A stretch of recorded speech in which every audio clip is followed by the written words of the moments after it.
Aku masih ingat betul pagi itu. Pagi yang pada awalnya terasa terlalu normal untuk menjadi awal dari mimpi buruk yang akan kami jalani selama 17 hari di Gunung Malabar. Udara di base camp masih basah oleh embun, bau tanah bercampur kopi hitam yang kami seduh seadanya. Tidak ada firasat buruk. Tidak ada tanda-tanda aneh.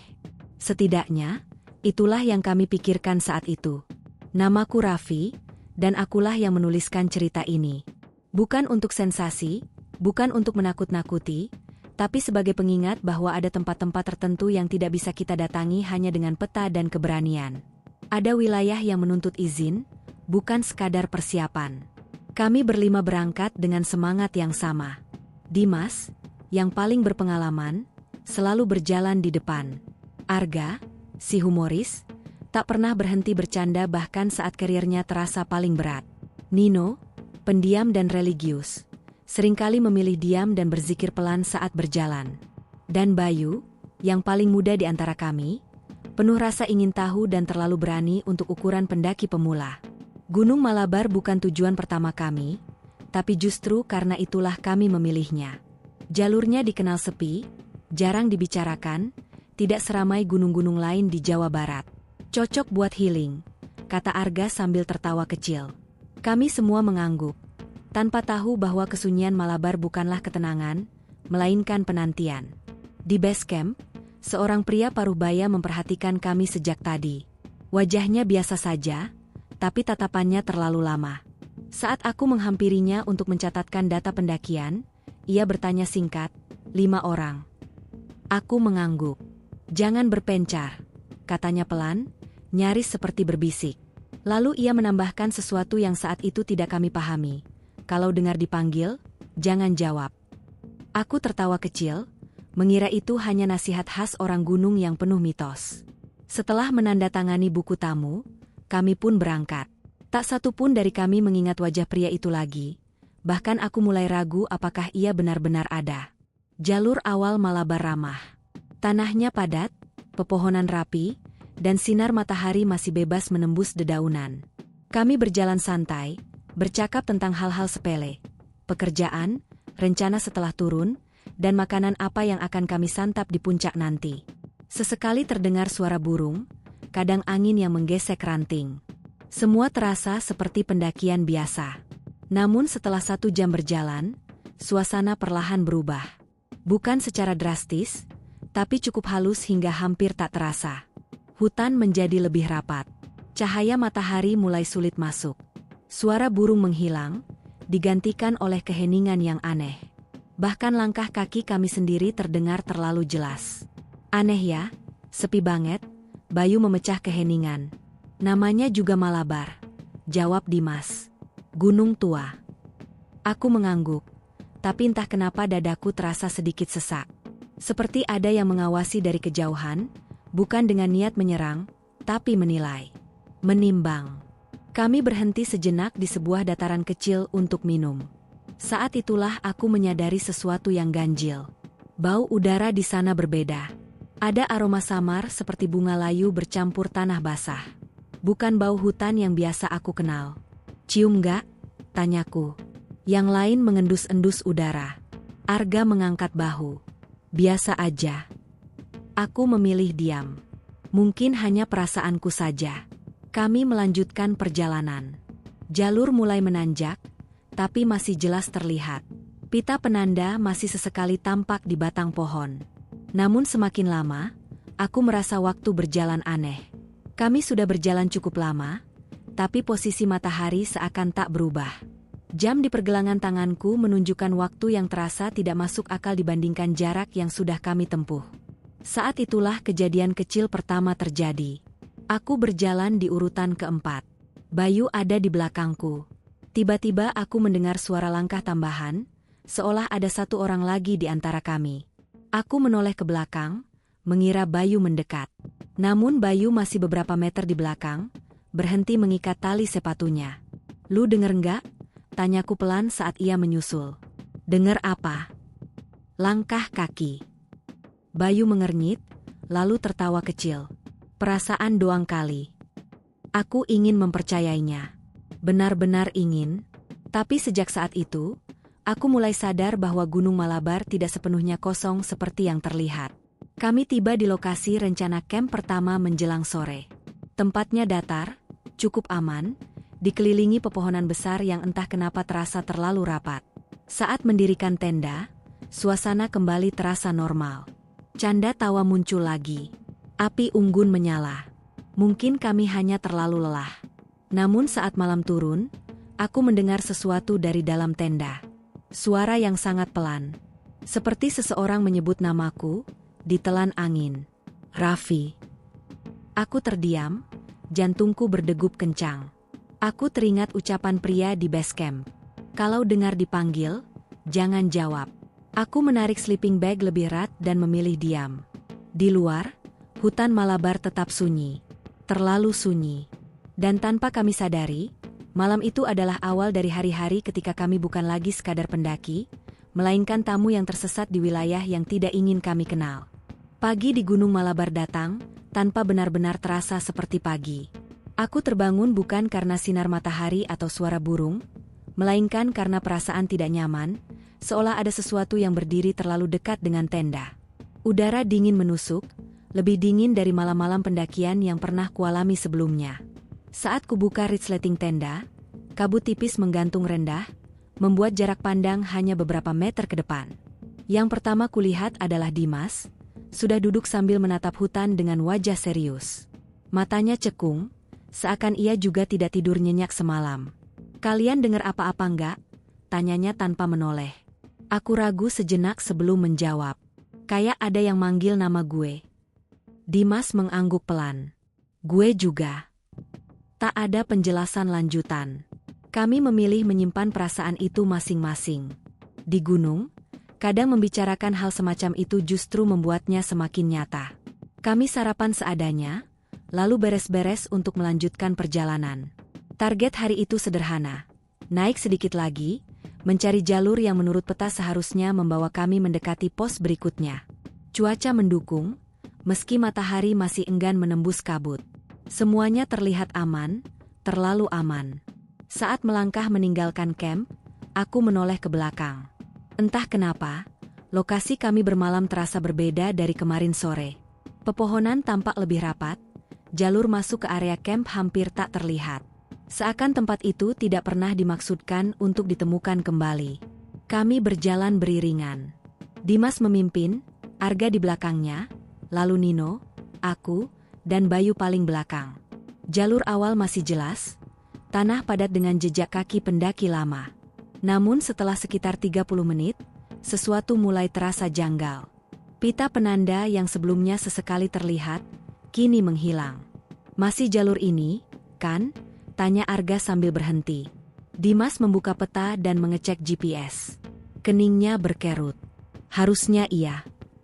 Kami lanjut berjalan, tapi keanehan tidak berhenti di situ. Jalur mulai bercabang, padahal di peta tidak tercatat. Setiap persimpangan terlihat sama. Tanah, semak, dan pepohonan membentuk pola yang berulang. Seolah kami berjalan di tempat yang sama meski terus melangkah maju. Aku mulai merasakan hal yang sulit dijelaskan. Waktu terasa melambat. Napasku normal, kakiku tidak terlalu lelah. Tapi jam di tanganku menunjukkan kami sudah berjalan hampir 2 jam tanpa perubahan signifikan. Padahal biasanya, dalam waktu itu, kami sudah mencapai pos tertentu. Kalian sadar nggak?" Bayu akhirnya bersuara. "Kayaknya kita nggak naik-naik dari tadi." Kami berhenti lagi. Sekeliling kami sunyi. Tidak ada suara burung, tidak ada serangga. Bahkan angin pun nyaris tak terdengar. Keheningan itu terasa berat, seperti menekan telinga. Nino yang sejak tadi diam tiba-tiba berkata pelan, "Tempat ini, rasanya nggak enak." Aku menatapnya. Nino bukan tipe yang mudah panik. Jika dia sampai berkata begitu, berarti ada sesuatu yang benar-benar ia rasakan. Kami memutuskan beristirahat sejenak. Saat itulah kejadian kedua terjadi, kejadian yang membuat bulu kuduku berdiri, bahkan hingga kini saat menuliskannya. Dari arah kanan jalur, terdengar suara langkah kaki. Bukan satu, tapi beberapa. Perlahan, teratur, seperti rombongan orang berjalan santai. Kami semua menoleh ke arah suara itu. Pendaki lain, bisik Bayu dengan wajah lega. Namun tidak ada siapapun yang muncul. Suara itu terus berjalan, melintas di balik semak, lalu menjauh. Yang aneh, suara langkah itu tidak pernah benar-benar mendekat atau menjauh secara normal. Seolah berputar-putar di sekitar kami. "Assalamualaikum," Arga memberanikan diri memanggil. Tak ada jawaban.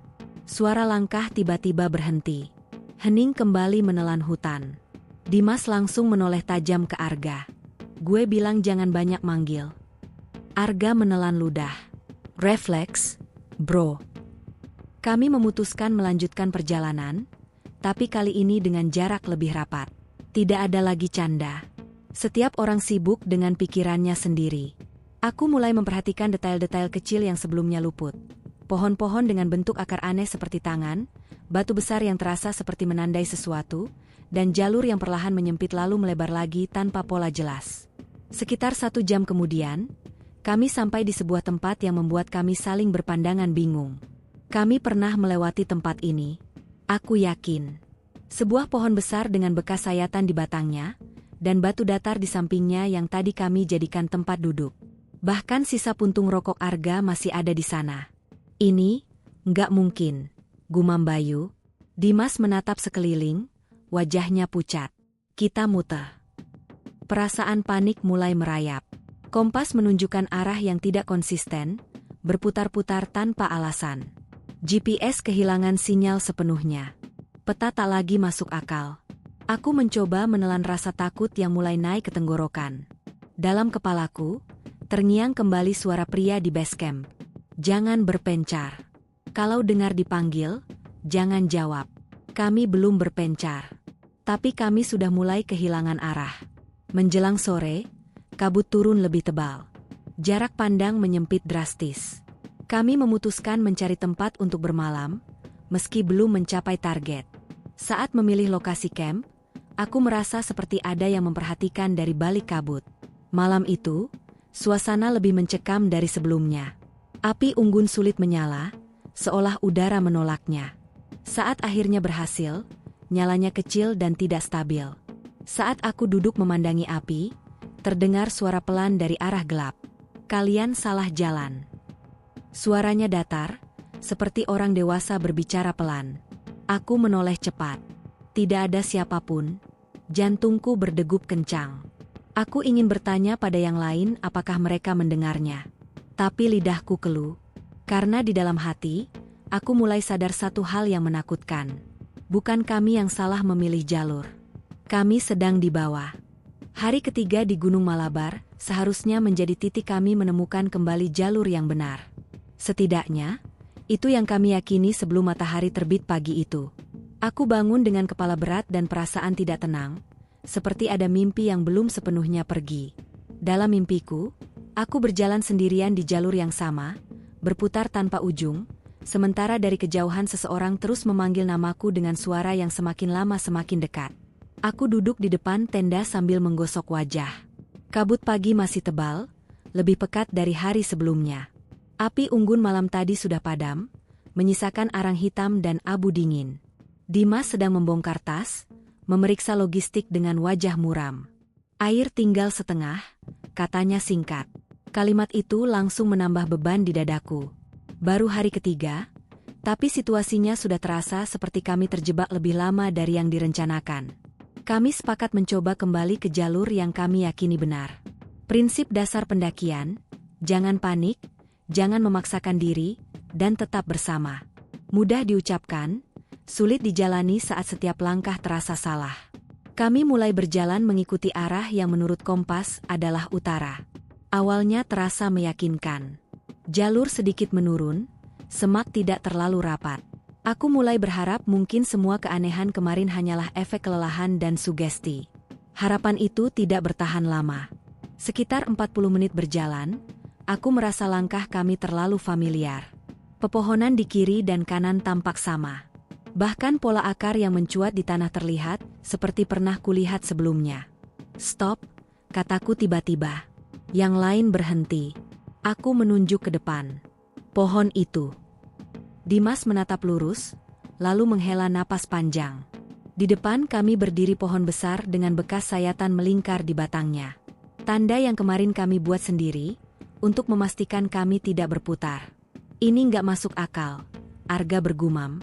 Kita jalan lurus. Bayu mulai terlihat gelisah. Mungkin kita belok dikit tanpa sadar. Aku ingin menjawab, tapi kata-kata terasa sia-sia. Kami semua tahu, ini bukan sekadar salah belok. Dimas mencoba strategi lain. Ia memutuskan untuk berjalan mengikuti aliran air kecil yang kami temukan di dekat pohon itu. Secara logika, aliran air pasti menuju tempat yang lebih rendah, dan seringkali mengarah ke jalur manusia. Kami menuruni tepian kecil, mengikuti suara gemericik air. Suasana di sana terasa lebih lembab. Lumut tumbuh tebal, dan tanah terasa licin. Kami berjalan pelan, ekstra hati-hati. Tiba-tiba, Nino berhenti. "Kalian dengar nggak?" tanyanya pelan. Kami semua menajamkan pendengaran. Awalnya hanya suara air. Lalu, suara lain. Seperti orang berbicara, jauh, teredam, namun jelas ada. Bahasanya tidak jelas. Seperti gumaman beberapa orang bercakap pelan. Suara itu datang dari arah bawah, mengikuti aliran air. Bayu tampak lega. Orang, kan? Berarti ada pemukiman atau pendaki. Dimas ragu. Belum tentu. Namun sebelum kami memutuskan, suara itu berhenti. Mendadak. Seperti diputus begitu saja. Hutan kembali sunyi. Aku merinding. Suara itu terlalu teratur untuk disebut kebetulan, tapi terlalu asing untuk disebut manusia. Kami melanjutkan perjalanan dengan perasaan was-was. Aliran air mengecil, lalu menghilang ke dalam tanah, seolah diserap hutan.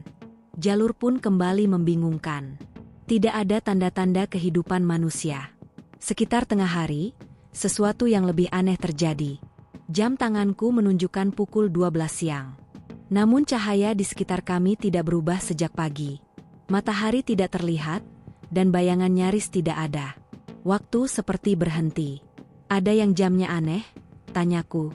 Arga mengangkat pergelangan tangannya. "Jam gue beda setengah jam sama punya lu." Dimas memeriksa GPS. Layarnya mati. Kompas berputar tanpa henti. "Waktu kita kacau," katanya lirih. Rasa takut mulai benar-benar meresap. Kami tidak hanya kehilangan arah, tapi juga kehilangan pegangan paling dasar, waktu. Kami memutuskan berhenti dan makan sedikit. Saat duduk melingkar, aku merasa seperti sedang diawasi dari berbagai arah. Setiap kali aku menoleh, yang kulihat hanya batang pohon dan kabut tipis. Saat itulah Bayu berkata sesuatu yang membuat darahku terasa dingin. "Tadi, gue lihat kalian jalan di depan," katanya ragu. Padahal gue lagi di belakang. Kami menatapnya. "Maksud lu?" tanya Dimas. Bayu menelan ludah. "Gue lihat 5 orang. Pakai tas kayak kita. Jalan lurus ke depan. Tapi pas gue percepat langkah, kalian masih di tempat semula." Tidak ada yang tertawa, tidak ada yang menyangkal. Karena dalam hati, aku juga merasa melihat bayangan yang sama. Sore menjelang, dan kami belum menemukan jalan keluar. Kabut semakin tebal. Suhu turun drastis. Kami terpaksa mendirikan camp di tempat yang sama sekali asing. Tidak ada tanda jalur, tidak ada penanda alam yang jelas. Malam itu, kejadian paling membuatku takut sejauh ini terjadi. Saat kami sudah masuk tenda masing-masing, aku mendengar suara orang berjalan di sekitar camp. Langkah kaki perlahan, mengitari tenda, 1 putaran penuh. Tidak ada ranting patah, tidak ada daun terinjak. Hanya suara langkah. Lalu terdengar suara lain. Suara yang sangat mirip dengan suaraku sendiri. "Raffi, keluar sebentar." Aku membeku. Nafasku tertahan. Semua bulu di tubuhku berdiri. Aku tahu satu hal dengan pasti saat itu. Jika aku menjawab atau keluar, mungkin aku tidak akan kembali. Aku memejamkan mata, membaca doa sekuat yang ku bisa. Suara itu berulang sekali lagi, lalu menghilang. Pagi mungkin akan datang. Atau mungkin tidak. Yang jelas, pada hari ketiga itu, aku sepenuhnya sadar, kami tidak lagi tersesat di Gunung Malabar. Kami sedang diuji apakah pantas untuk keluar darinya. Aku tidak tahu apakah kata pagi masih pantas digunakan untuk menyebut waktu ketika aku membuka mata di hari keempat itu. Cahaya yang masuk ke dalam tenda bukan sinar matahari, melainkan cahaya kelabu yang datar, seolah malam hanya bergeser setengah langkah ke samping.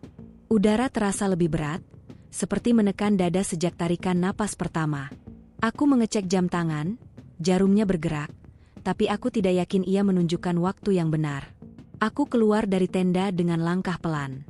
Dimas sudah duduk memunggungi api unggun yang mati, menatap lurus ke arah hutan. Matanya merah, bukan karena kurang tidur saja, tapi karena pikiran yang terlalu penuh. Arga terlihat meringkuk sambil memeluk lutut, tak seperti biasanya yang selalu sibuk bercanda. Nino sedang berwudu dengan sisa air botol, bibirnya terus bergerak melantunkan doa. Bayu masih di dalam tenda, belum keluar sejak aku bangun. Bayu belum bangun, tanyaku. Dimas menggeleng. Dia bangun, tapi katanya pusing. Aku menoleh ke arah tenda Bayu. Entah kenapa, ada rasa tidak enak yang mengendap di perutku. Kami sepakat tidak langsung melanjutkan perjalanan. Kondisi mental kami semua menurun, dan memaksakan diri hanya akan memperburuk keadaan. Dimas mencoba memutar ulang rencana. Kami sepakat kembali ke titik camp pertama, tempat yang masih terasa normal di ingatan. Jika berhasil, setidaknya kami bisa memulai ulang dengan jalur yang lebih jelas. Kami mulai berjalan dengan arah yang menurut kompas adalah selatan. Awalnya, langkah terasa lebih ringan. Jalur sedikit lebih terbuka. Aku sempat berpikir mungkin inilah jalan keluarnya. Namun setelah sekitar 20 menit, kami menemukan sesuatu yang membuat kami berhenti bersamaan. Sebuah susunan batu. Bukan sembarang batu. Batu-batu itu disusun rapi membentuk lingkaran kecil, dengan tanah di tengahnya lebih bersih, seolah sering diinjak. Di salah satu sisi, ada batang kayu pendek tertancap seperti penanda. Ini, camp orang. Bayu tiba-tiba sudah berdiri di sampingku. Wajahnya pucat, tapi matanya berbinar aneh. Kayaknya bukan, jawab Dimas pelan. Nggak ada bekas api. Aku merinding. Tempat itu tidak terasa kosong. Ada rasa seperti berdiri di ruangan yang baru saja ditinggalkan seseorang. Kami sepakat menjauh.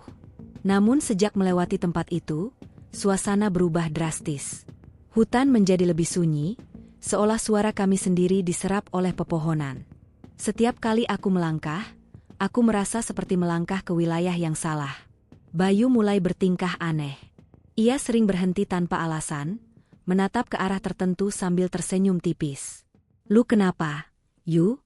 tanya Arga. Bayu menoleh pelan. "Nggak apa-apa. Cuma, tempat ini familiar." Kalimat itu membuat dadaku mencelos. Tidak ada satupun dari kami yang pernah ke sini sebelumnya. Kami terus berjalan hingga kabut kembali turun. Kali ini bukan kabut tipis, melainkan dinding putih yang membatasi pandangan. Suara mulai muncul kembali. Bukan langkah kaki, melainkan sesuatu yang lebih halus. Gamelan. Sangat pelan, hampir tak terdengar, tapi jelas bukan suara alam. Nadanya mengalun lambat, sendu, seolah dimainkan dari kejauhan. Arga berhenti mendadak. "Lu dengar, kan?" Aku mengangguk. Bahkan Nino yang terus berzikir sejak tadi terdiam, wajahnya tegang. "Jangan ikutin," kata Dimas cepat. "Kemanapun arahnya." Namun Bayu melangkah satu langkah ke depan. "Kayaknya, itu dari sana," katanya sambil menunjuk ke arah kanan jalur, ke arah yang lebih gelap. Aku menarik lengannya. "Bayu, jangan." Ia menoleh padaku. Tatapannya kosong. Mereka nunggu. Seketika, jantungku serasa berhenti. Aku menarik Bayu lebih keras hingga ia tersentak. "Apa maksud lu, Yu?" Bayu tersadar sejenak, lalu menggeleng keras. Enggak apa-apa. Pusing." Kami memutuskan berhenti dan mendirikan camp lebih awal. Tidak ada pilihan lain. Energi kami terkuras bukan hanya secara fisik, tapi juga mental. Malam itu, kabut tidak benar-benar pergi. Api unggun kembali sulit menyala.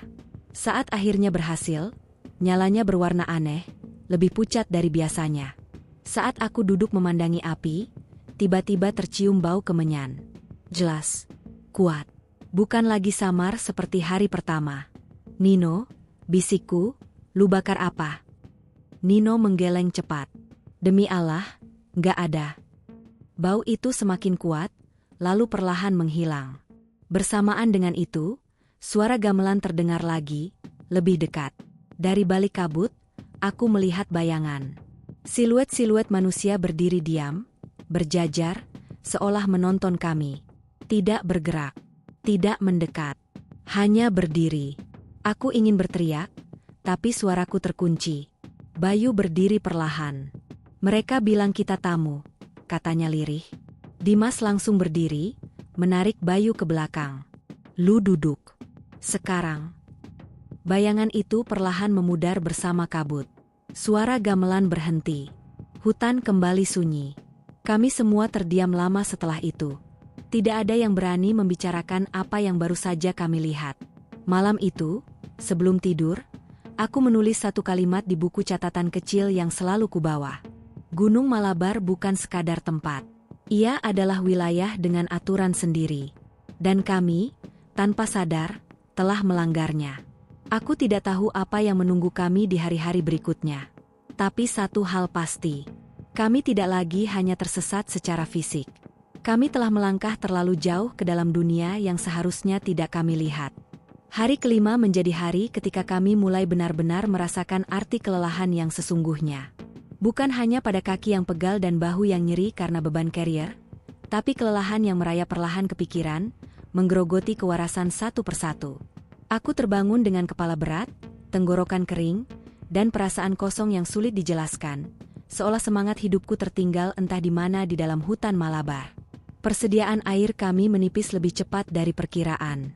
Mata air yang kami temukan kemarin mengering begitu saja pagi itu, hanya menyisakan tanah basah dan bebatuan licin. Dimas berjongkok lama di sana, menatap lubang kecil tempat air seharusnya mengalir. Seakan berharap air itu muncul kembali jika ia cukup lama menunggu. Ini nggak wajar, gumamnya akhirnya. Kami mulai menghitung logistik dengan lebih serius. Nasi, mie instan, dan makanan ringan masih ada, tapi tidak untuk 17 hari.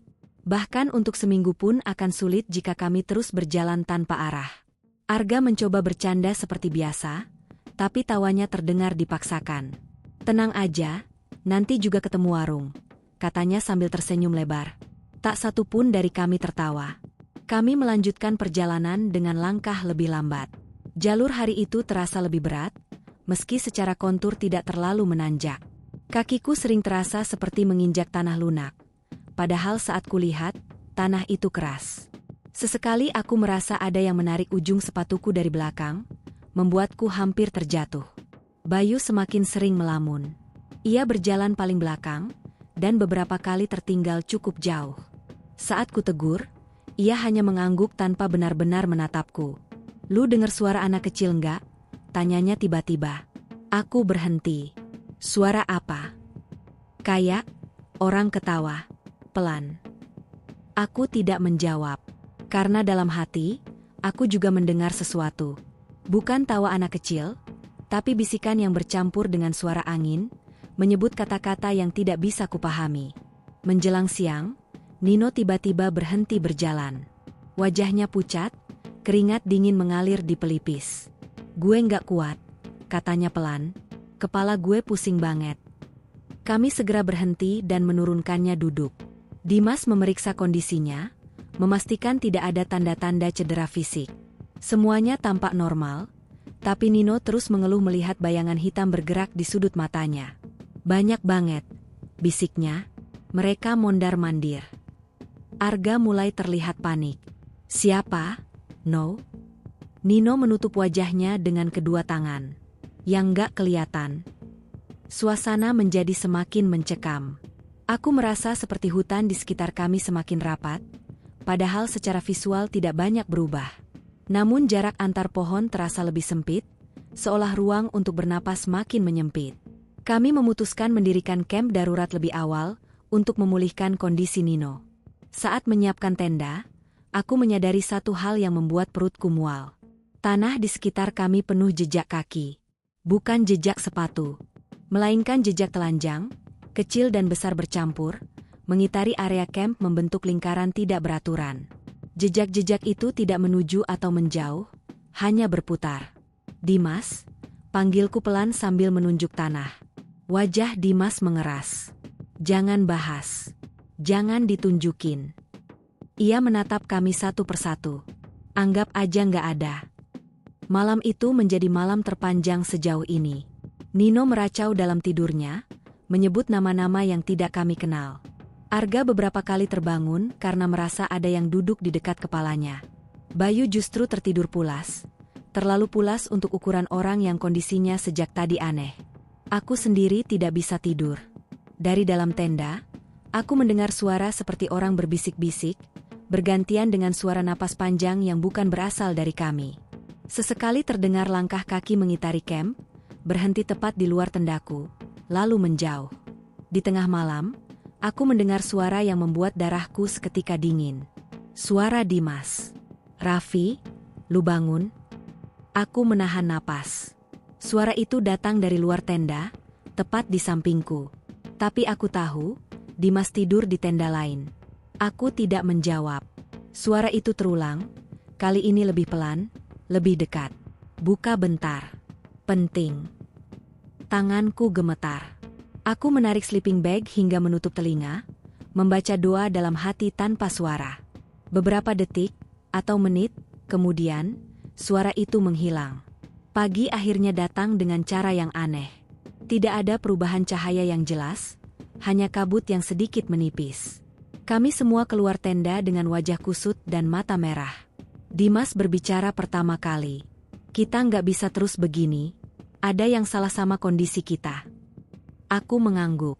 Dalam hati, aku tahu yang ia maksud bukan hanya fisik. Gunung Malabar mulai menguji batas kami. Bukan dengan jurang atau badai, tapi dengan cara yang jauh lebih kejam. Perlahan mengikis pikiran kami, membuat kami meragukan apa yang nyata dan apa yang tidak. Hari ke-6 adalah hari ketika kami mulai kehilangan kepercayaan satu sama lain, meski tak satu pun dari kami berani mengatakannya secara terang-terangan. Rasa curiga tumbuh pelan, seperti jamur di tempat lembab, tak terlihat jelas. Tapi baunya menusuk dan membuat segalanya terasa busuk. Pagi itu, Nino terlihat sedikit lebih baik. Ia bisa berdiri dan berjalan, meski wajahnya masih pucat. Namun yang membuatku tidak nyaman adalah Bayu. Sejak malam sebelumnya, ia berubah semakin pendiam. Tatapannya sering kosong, bibirnya bergerak seolah berbicara dengan seseorang yang tidak kami lihat. "Kita turun aja," kata Arga tiba-tiba saat kami sedang berkemas. "Muter-muter gini nggak ada gunanya." Dimas mengangguk, tapi raut wajahnya ragu. "Masalahnya, kita turun kemana?" Tidak ada jawaban.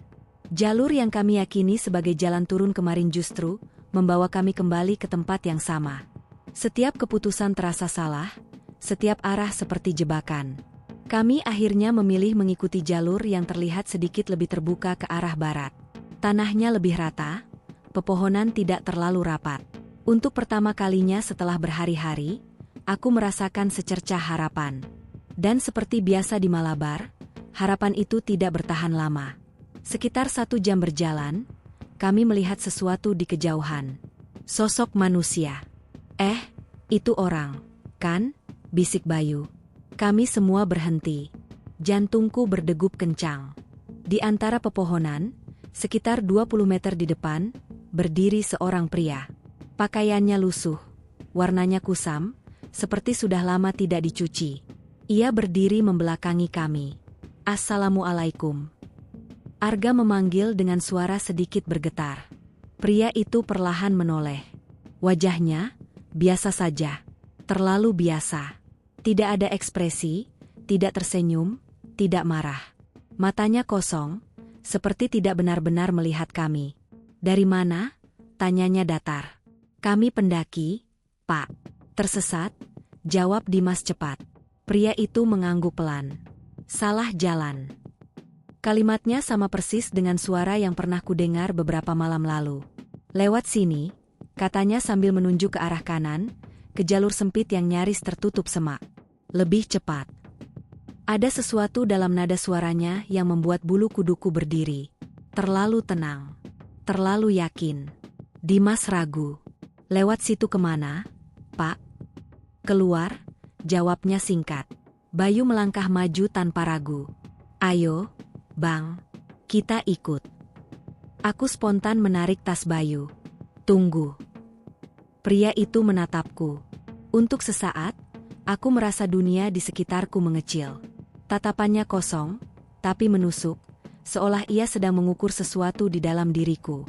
Kamu jangan banyak mikir, katanya pelan. Capek. Aku mundur satu langkah. Jantungku berdegup tak karuan. Nino tiba-tiba berbisik keras, jangan diikutin. Semua terdiam. Pria itu menoleh ke Nino. Senyumnya muncul tipis. Terlalu tipis untuk disebut senyum. Kamu dengar yang lain ya, katanya. Kalimat itu membuat kakiku lemas. Ia tahu Nino sering mendengar sesuatu. Dimas akhirnya bersuara tegas. Maaf, Pak, kita cari jalan sendiri. Untuk pertama kalinya, ekspresi pria itu berubah. Wajahnya mengeras. Udara di sekitar kami terasa lebih dingin. Kalau begitu, katanya pelan, jangan nyesel. Ia berbalik dan melangkah masuk ke jalur sempit yang ia tunjuk. Anehnya, langkahnya tidak menimbulkan suara sama sekali. Dalam hitungan detik, ia menghilang di balik semak. Kami berdiri terpaku cukup lama. Apa itu beneran orang? Tanya Arga dengan suara hampir tidak terdengar. Tidak ada yang menjawab. Kami melanjutkan perjalanan, tapi suasana berubah drastis. Bayu terlihat kesal. Ia berjalan cepat, mendahului Dimas. Lu kenapa sih nggak mau ikut? Katanya padaku. Jelas-jelas dia tahu jalan keluar. Aku menahan emosi. Lu yakin itu manusia? Bayu berhenti dan menatapku tajam. Lu mulai ngaco. Sejak saat itu, jarak di antara kami bukan lagi soal langkah, tapi soal kepercayaan. Menjelang sore, Bayu menghilang. Awalnya kami tidak sadar. Baru setelah berjalan cukup jauh, aku menoleh ke belakang dan tidak melihatnya. Bayu mana? Tanyaku. Kami berhenti. Hutan sunyi. Tidak ada jawaban. Kami memanggil namanya, awalnya pelan, lalu semakin keras. Tidak ada sahutan. Panik mulai muncul. Dimas memerintahkan kami tetap di tempat. Sementara ia dan Arga menyusuri jalur belakang beberapa meter. Saat itulah aku mendengar suara Bayu. Tadi kalian kemana? Ia berdiri di sisi kiri jalur, muncul begitu saja. Wajahnya tenang, terlalu tenang. Kita yang nanya, kata Dimas tajam. Lu kemana? Bayu mengangkat bahu. Dari tadi sama kalian. Aku menatapnya. Bajunya bersih. Tidak ada keringat. Tidak ada lecet. Padahal jalur barusan cukup berat. Aku merinding. Malam itu, kami mendirikan camp dengan formasi rapat. Tidak ada yang mau tidur jauh dari yang lain. Namun saat tengah malam, aku terbangun karena suara bisikan. Bukan dari luar tenda. Dari arah Bayu. Aku menahan napas, mendengarkan. Bibirnya bergerak, berbisik dengan nada lembut, seperti sedang berbincang akrab. Kamu udah dipilih. Bisik suara lain yang bukan suara Bayu. Air mataku menetes tanpa sadar. Aku tahu, di hari ke-6 itu, kami tidak hanya berhadapan dengan sesuatu di luar diri kami. Sesuatu telah mulai masuk, menyamar, membelah kami dari dalam. Hari ke-7 adalah hari ketika kami mulai sadar bahwa ada aturan tak tertulis di Gunung Malabar, dan tanpa kami sadari, satu persatu aturan itu telah kami langgar. Tidak ada papan larangan, tidak ada peringatan jelas. Hanya konsekuensi yang datang perlahan, tapi pasti. Aku bangun dengan perasaan tidak enak.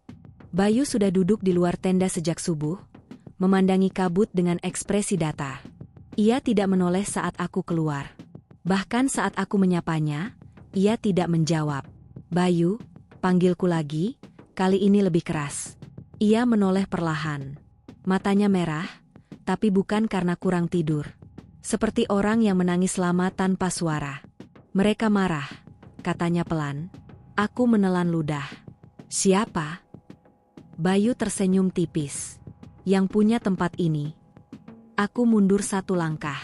Dimas keluar tenda tepat saat itu, langsung menangkap perubahan suasana. Kita jalan sekarang, katanya tegas. Sebelum makin kacau. Kami berkemas dengan cepat. Tidak ada sarapan pagi itu. Perut kosong terasa lebih ringan daripada pikiran yang penuh. Dimas memutuskan memilih jalur yang menurutnya paling alami, menghindari jalur sempit, tidak memotong hutan sembarangan, mengikuti kontur tanah seperti orang tua dulu berjalan. Namun Malabar seperti tidak peduli dengan niat baik. Sekitar 1 jam berjalan, kami melewati sebuah pohon besar yang tampak berbeda dari yang lain. Batangnya hitam pekat, daunnya jarang, dan di sekeliling akarnya tergantung potongan kain lusuh, putih, kuning, bahkan merah kecoklatan. Kain-kain itu berkibar pelan meski hampir tidak ada angin. "Lewatin aja," kata Dimas cepat. "Jangan disentuh." Namun Arga berhenti. Ini kain apa?" katanya sambil mendekat 1 langkah. "Arga, jangan," bentakku. "Terlambat." Ujung sepatu Arga menyenggol salah satu kain itu. Seketika, udara di sekitar kami terasa berubah. Bau tanah basah bercampur amis menyengat hidung. Kabut yang sebelumnya tipis tiba-tiba menebal. Arga terdiam. Wajahnya pucat. "Gue, salah ya?" tanyanya dengan suara gemetar. Tidak ada yang menjawab. Karena pada saat itu, kami semua mendengar suara yang sama. Tangisan. Bukan tangisan manusia dewasa, bukan pula suara hewan. Tangisan lirih, panjang, datang dari berbagai arah sekaligus. Seolah hutan itu sendiri sedang menangis. Nino langsung terduduk. Tangannya gemetar hebat. "Astagfirullah, astagfirullah." Bayu menutup telinga sambil tertawa kecil. Tawa yang sama sekali tidak terdengar normal. "Mereka bangun," katanya pelan, hampir seperti berbisik pada dirinya sendiri. Dimas menarik Arga menjauh dari pohon itu. "Jangan nengok ke belakang. Jalan. Sekarang." Kami berjalan cepat, hampir berlari, meski jalur licin dan kabut semakin tebal. Tangisan itu mengikuti kami cukup lama, lalu perlahan berubah menjadi bisikan-bisikan tak jelas. Setelah kejadian itu, segalanya memburuk. Nino mulai sering berhenti mendadak, seolah melihat sesuatu di depannya. Ia menunjuk ruang kosong dan bertanya, "Kalian lihat kan?" Kami tidak melihat apapun. Arga kehilangan selera makan sepenuhnya. Ia hanya duduk menatap tanah setiap kali berhenti, wajahnya kosong. Sesekali ia bergumam meminta maaf, entah kepada siapa. Bayu semakin jauh. Ia tidak lagi berjalan beriringan. Kadang ia berada di depan, kadang tiba-tiba sudah di belakang, tanpa kami sadar kapan ia berpindah. Dan setiap kali kami bertanya, jawabannya selalu sama. "Dari tadi juga di sini." Menjelang sore, hujan turun mendadak. Bukan hujan deras, tapi gerimis dingin yang terasa seperti jarum. Kami terpaksa mendirikan camp di tempat seadanya, tanah miring, dikelilingi pohon-pohon tua yang terasa terlalu dekat. Saat itulah kami sadar satu kesalahan fatal. Kami kehabisan air. Botol terakhir kosong. Tidak ada aliran air di sekitar. Hanya tanah basah dan dedaunan. Panik mulai nyata. Tenggorokanku kering. Kepalaku pusing. Dalam kondisi normal, ini sudah berbahaya. Dalam kondisi seperti kami sekarang, ini bisa mematikan. Dimas mencoba tetap tenang. "Kita hemat. Jangan banyak ngomong." Ironis. Karena malam itu, suara justru datang dari mana-mana. Saat hujan reda dan malam turun, kami mendengar langkah kaki lagi. Kali ini lebih banyak. Lebih berat. Seperti banyak orang berjalan bersama-sama, mengelilingi camp. Arga menangis tanpa suara. Nino terus berdoa. Aku memeluk lutut, menatap api unggun kecil yang menyala tak stabil. Lalu terdengar suara yang membuatku hampir berteriak. Suara orang mengaji. Nadanya benar. Tajwidnya rapi. Tapi suaranya kosong. Tidak ada rasa. Tidak ada napas. Nino menutup telinganya. "Itu bukan manusia," katanya gemetar. Bayu berdiri. "Jangan," kata Dimas cepat. Bayu menoleh. Untuk sesaat, aku melihat sesuatu yang bukan Bayu di wajahnya. Tatapan itu terlalu dalam, terlalu tua.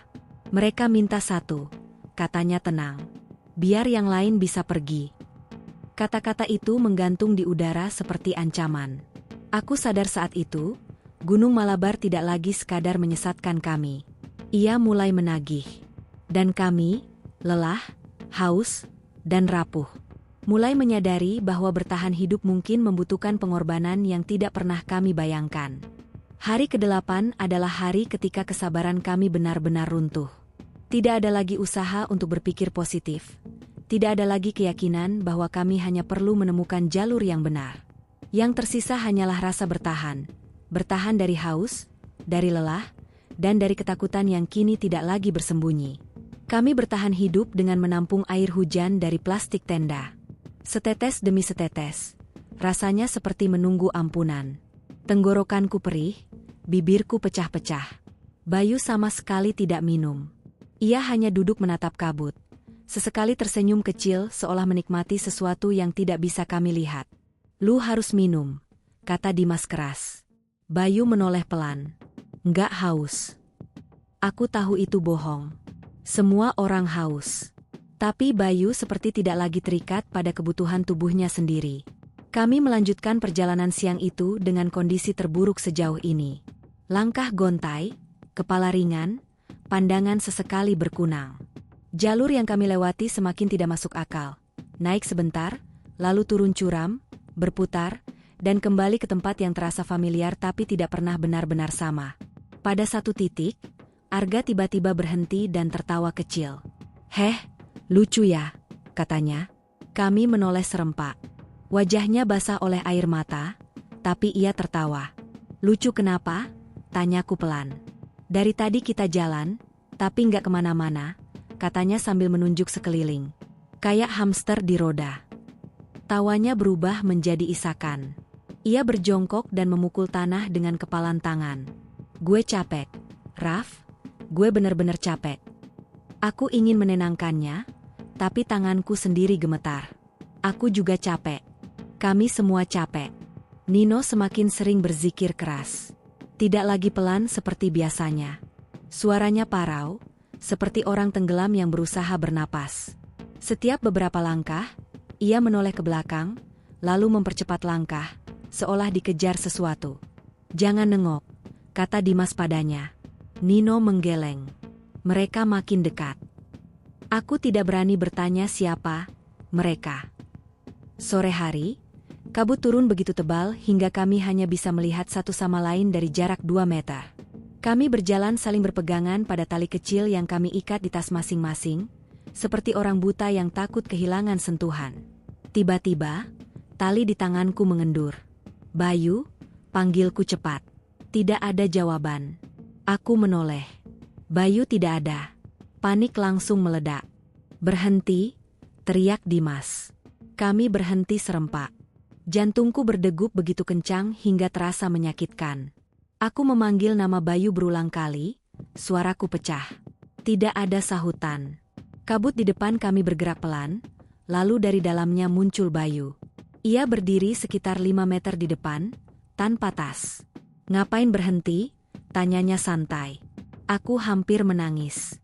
"Lu kemana?" Bayu menoleh ke belakangnya, ke arah kabut yang lebih pekat. Tadi ada yang nunjukin jalan. Dimas melangkah maju. "Siapa?" Bayu tersenyum. "Yang sama kayak kita." Darahku terasa membeku. "Ada 5, lanjut Bayu. Lengkap." Aku merasakan mual hebat. 5. Jumlah kami. Dimas langsung menarik Bayu mendekat. "Dengerin gue baik-baik. Jangan pernah ninggalin barisan lagi. Dengar?" Bayu mengangguk. Tapi matanya tidak fokus. Seperti melihat sesuatu di balik wajah Dimas. Malam itu, kami mendirikan camp dengan kondisi mental paling rapuh. Tidak ada api unggun. Tidak ada suara selain napas kami sendiri dan desiran hutan yang kini terasa hidup. Terlalu hidup.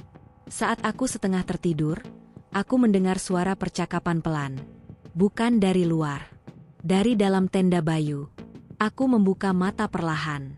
Napasku kutahan. Aku mendengar 2 suara. Satu suara Bayu, satu suara lain yang suaranya mirip Bayu, tapi sedikit lebih berat. "Kapan?" bisik suara itu. "Sebentar lagi," jawab Bayu. "Satu aja cukup." Aku merangkak keluar tenda, mendekati Dimas dengan langkah nyaris tanpa suara. Wajahnya langsung tegang saat melihat ekspresiku. "Ada apa?" bisiknya. Aku mencondongkan badan ke arahnya. "Bayu ngomong sama sesuatu." Dimas memejamkan mata sebentar, seolah sudah menduga. "Kita nggak boleh tidur malam ini." Namun kami tetap lelah. Satu persatu, mata kami terpejam tanpa sadar. Aku terbangun karena suara jeritan. Jeritan Arga. Kami semua keluar tenda. Arga berdiri gemetar, menunjuk ke arah kabut. "Gue lihat diri gue sendiri," katanya terisak. Dia manggil gue, pakai suara emak gue. Aku menoleh ke arah yang ia tunjuk. Di balik kabut, ada bayangan berdiri. Bentuknya seperti manusia. Diam. Menunggu. Bayu melangkah maju. "Udah waktunya," katanya pelan. Dimas menariknya dengan kasar. "Cukup." Untuk pertama kalinya, Bayu melawan. Tenaganya besar, terlalu besar. Ia mendorong Dimas hingga terjatuh. "Aku cuma perantara," katanya dengan suara yang bukan sepenuhnya miliknya. "Gunung ini cuma minta keseimbangan." Kami mundur bersama-sama, ketakutan.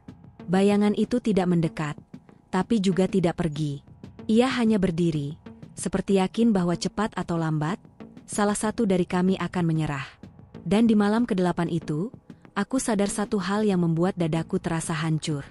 Gunung Malabar tidak akan membunuh kami dengan paksa. Ia hanya akan menunggu sampai kami sendiri yang memilih untuk menyerahkan satu nyawa. Dan pilihan itu perlahan mulai terasa semakin dekat. Hari ke-11 adalah hari ketika batas antara dunia yang kami kenal dan dunia yang tidak seharusnya kami masuki benar-benar runtuh. Aku menuliskan ini dengan tangan gemetar, karena sampai sekarang aku tidak tahu apakah semua yang terjadi hari itu bisa sepenuhnya disebut nyata. Tapi luka, trauma, dan satu nama yang tak pernah kembali, semuanya terlalu nyata untuk disangkal. Kami kehilangan hitungan hari sejak malam ke-8. Tubuh kami berjalan, tapi pikiran kami seperti tertinggal di belakang. Arga hampir tidak bicara sama sekali. Nino semakin kurus dan matanya cekung. Dimas bertahan hanya dengan kemauan keras. Dan Bayu bukan lagi Bayu yang kami kenal. Pagi itu, jika memang bisa disebut pagi, kabut tidak terangkat sama sekali. Dunia hanya terdiri dari warna abu-abu. Kami berjalan tanpa tujuan jelas, hanya mengikuti langkah Dimas yang seolah digerakkan oleh insting terakhir seorang pemimpin. Lalu kami tiba di tempat itu. Tanah di depan kami tiba-tiba berubah rata dan luas. Pepohonan tersusun rapi, terlalu rapi untuk hutan. Di kejauhan, berdiri bangunan-bangunan tua, rumah kayu beratap rendah, berderet seperti sebuah desa. Tidak ada suara, tidak ada angin. "Tolong bilang ini halusinasi," bisik Arga. Tidak ada yang menjawab. Kami melangkah masuk dengan hati-hati. Kaki kami menginjak tanah yang terasa padat seperti halaman kampung. Di depan salah satu rumah, tergantung lampu minyak, dan lampu itu menyala. "Nggak mungkin," gumamku. "Ini bukan hutan." Bayu tersenyum. Senyum paling tenang yang pernah kulihat darinya sejak pendakian dimulai. "Akhirnya sampai," katanya. Pintu salah satu rumah terbuka perlahan. Dari dalamnya keluar sosok-sosok manusia. Banyak. Mereka berpakaian seperti orang zaman dulu, kain gelap, wajah pucat, mata kosong. Tidak ada langkah kaki. Mereka hanya muncul. Nino langsung sujud, menangis tanpa suara. Arga memegangi kepalanya sendiri. Aku merasa lututku lemas. Seorang pria tua melangkah ke depan. Rambutnya putih panjang, kulitnya keriput, tapi matanya tajam, terlalu tajam untuk makhluk yang seharusnya sudah mati. "Kalian sudah terlalu lama," katanya dengan suara berat yang bergema di dadaku. "Wilayah ini menuntut keseimbangan." Dimas memberanikan diri maju. "Kami cuma mau keluar. Kami tersesat." Pria tua itu tersenyum tipis. "Tidak ada yang tersesat ke sini tanpa diundang." Aku sadar saat itu, semua kejadian sejak hari pertama bukan kebetulan. "Kami akan beri jalan pulang," lanjutnya, dengan satu syarat. Aku menoleh ke Bayu. Dia sudah tahu. "1 tinggal," kata Bayu tenang. 4 pulang." "Bayu, Jangan, teriakku. Bayu menoleh padaku. Untuk sesaat, aku melihat Bayu yang dulu, anak muda ceroboh yang tertawa keras di base camp. Matanya berkaca-kaca. Aku capek, Raf, katanya pelan. Dan, mereka nggak nyakitin. Mereka cuma butuh pengganti. Dimas maju dan memegang bahu Bayu. Ini bukan pilihanmu. Bayu tersenyum sedih. Justru ini satu-satunya pilihan. Siluet-siluet itu mulai mendekat. Suara gamelan terdengar, kali ini jelas, nyaring, memenuhi udara. Rumah-rumah di desa itu perlahan menyala satu persatu, seperti menyambut. Arga berteriak, "Ambil gue aja, jangan Bayu." Pria tua itu menggeleng. Yang dipilih adalah yang sudah membuka diri. Bayu melepaskan tasnya, menyerahkannya padaku. "Jangan ingat gue di gunung," katanya lirih. "Ingat gue sebelum berangkat." Air mataku jatuh tanpa bisa kutahan. Dimas menarik Bayu dengan paksa. "Gue pemimpinnya. Gue ganti." Tanah bergetar. Suara pria tua itu mengeras. Keseimbangan tidak bisa ditawar. Bayu menatap kami satu persatu. Lalu ia melangkah mundur, masuk ke barisan mereka. Saat itu, aku berteriak sekuat tenaga. Nino pingsan. Arga jatuh berlutut. Kabut tebal menyapu desa itu seperti gelombang. Suara gamelan berhenti mendadak. Dan semuanya hilang. Kami terjatuh di lereng tanah basah. Hutan kembali seperti hutan. Tidak ada desa. Tidak ada rumah. Tidak ada siluet. Hanya 4 orang tergeletak di tanah. Bayu tidak ada. Kami tidak bicara lama setelah itu. Kami berjalan seperti mayat hidup. Entah bagaimana, jalur turun tiba-tiba jelas. Penanda muncul. Kompas kembali normal. Hari ke-17, kami ditemukan tim pencari. Mereka bertanya, "Kalian berlima, kan?" Dimas menunduk. Suaranya pecah saat menjawab. "Kami berangkat berlima. Pulang, berempat." Sampai hari ini, jika malam terlalu sunyi, aku masih mendengar suara langkah kaki tambahan di belakangku. Dan aku tahu, Gunung Malabar tidak pernah benar-benar melepas apa yang sudah ia miliki. Aku pikir, setelah kami ditemukan dan dibawa turun, semua akan berakhir.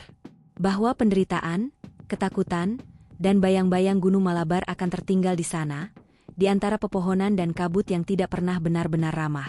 Tapi aku salah. Beberapa tempat tidak tinggal di peta, mereka tinggal di dalam kepala.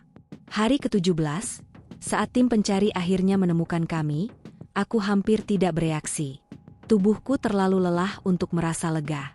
Aku hanya ingat suara seseorang berteriak, langkah-langkah terburu-buru, lalu tangan-tangan yang memegang pundakku.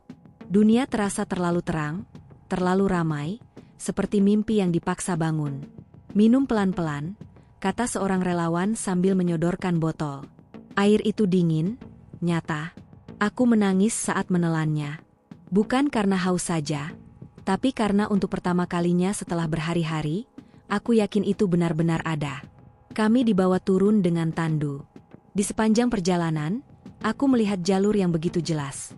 Penanda, pita, bahkan papan kecil yang tidak pernah kami lihat sebelumnya. Hutan tampak biasa. Tidak ada kabut aneh. Tidak ada keheningan menekan.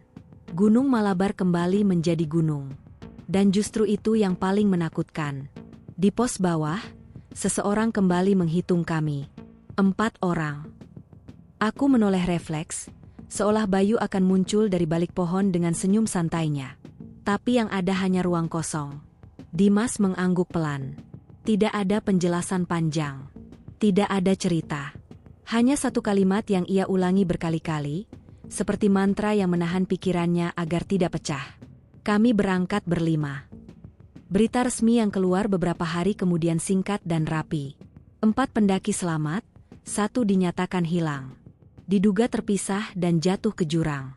Operasi pencarian dihentikan karena cuaca dan medan. Tidak ada desa tua. Tidak ada gamelan. Tidak ada keseimbangan. Semua dirapikan agar bisa diterima logika. Kami dipanggil satu persatu untuk dimintai keterangan. Aku menceritakan versi yang paling aman. Tersesat, kelelahan, dehidrasi. Beberapa hal kuhilangkan. Beberapa hal kuganti. Bukan karena aku berbohong, tapi karena aku tahu, tidak semua kebenaran perlu, atau bisa, dipercaya. Nino keluar dari rumah sakit dengan kondisi fisik membaik, tapi matanya berubah. Ia lebih sering diam, lebih rajin beribadah, dan selalu menolak jika diajak bicara tentang gunung. Arga berhenti mendaki sama sekali. Ia pindah kerja, pindah kota, seolah ingin menjauh sejauh mungkin dari ingatan. Dimas memikul beban paling berat. Ia pemimpin. Dan meski kami semua tahu Bayu memilih sendiri, rasa bersalah itu menempel padanya seperti bayangan yang tidak pernah hilang. Aku mencoba kembali ke hidup normal. Bekerja, bertemu orang, tertawa. Tapi malam-malam tertentu selalu datang dengan cara yang sama. Aku terbangun karena suara langkah kaki. Satu langkah lebih banyak dari yang seharusnya. Kadang aku mencium bau tanah basah dan kemenyan di kamar yang terkunci rapat. Kadang aku mendengar gamelan jauh di balik suara kendaraan malam. Pernah suatu kali, saat aku berdiri di depan cermin, aku merasa pantulanku terlambat bergerak. Seperti ada jeda singkat yang tidak seharusnya ada.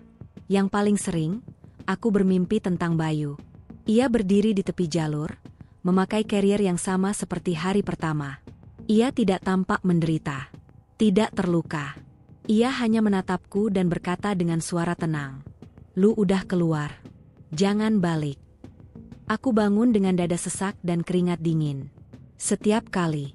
Beberapa bulan setelah kejadian itu, aku bertemu lagi dengan pria parubaya di base camp, atau seseorang yang sangat mirip dengannya. Aku tidak yakin. Kami berpapasan tanpa sengaja saat aku mengantar teman yang hendak mendaki gunung lain.